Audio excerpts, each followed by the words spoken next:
অভিষেক আর মমতা ব্যানার্জির যে 250-র হুঙ্কার, আজকের দিনে রাত্রে ভালোভাবে খোঁজ নেবেন।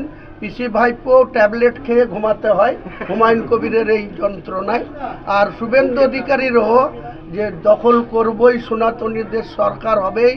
আমি বলছি হুমায়ুন কবির, সনাতনীদের ওই বিজেপির শুভেন্দু অধিকারীর সরকার গড়ার স্বপ্ন আমি একা হুমায়ুন কবির রুখে দেব। মমতা ব্যানার্জি ক্ষমতা থাকলে শাসক দলের নেত্রী মুখ্যমন্ত্রী, তিনি 148 সিট জিতুন না, আমি 100 সিট জিতবো। তাহলে 294-এর মধ্যে উনি যদি জিতেন তাহলে 46টা সিটে নেমে আসবে বিজেপি। বিজেপিকে এত ভয় কিসে?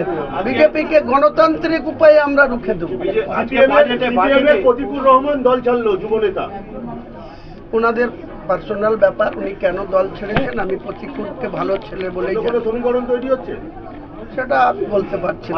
বাজেটে শিল্পের জন্য যা বরাদ্দ রাজ্য বাজেটে, সংখ্যালঘু উন্নয়নের জন্য তো তার কয়েক গুণ বেড়েছে। তাহলে সংখ্যালঘু সেলের উন্নয়নের জন্য তৃণমূল কংগ্রেস ভাবছে না, এটা আপনি বলছেন? যে ভোটার অ্যাকাউন্ট করা হয়েছে, এই ভোটার অ্যাকাউন্ট উনি ইমপ্লিমেন্টই করার সুযোগ পাবেন না।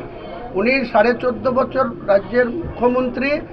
আমার কাছে সঠিক তথ্য আছে যে মুসলিম মাইনরিটিদের যে মানে যে জনবসতি, যে মানে সংখ্যা, সেই সংখ্যার যে অ্যালটমেন্ট সেন্ট্রাল গভর্নমেন্ট দেয়, সেটাকে উনি কনভার্ট করে অন্য জায়গায় খরচা করেন।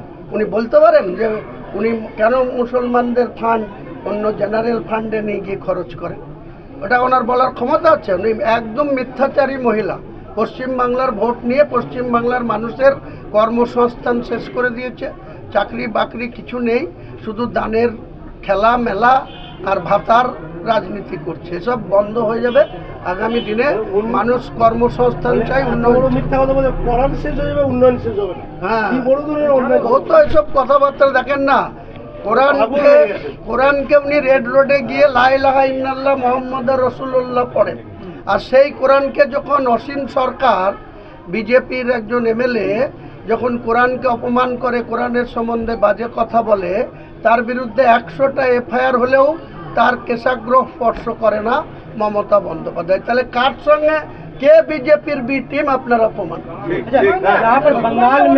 আরো ভালো ভালো খবর দেখতে সাবস্ক্রাইব করুন বাংলা হান্টের ইউটিউব চ্যানেল।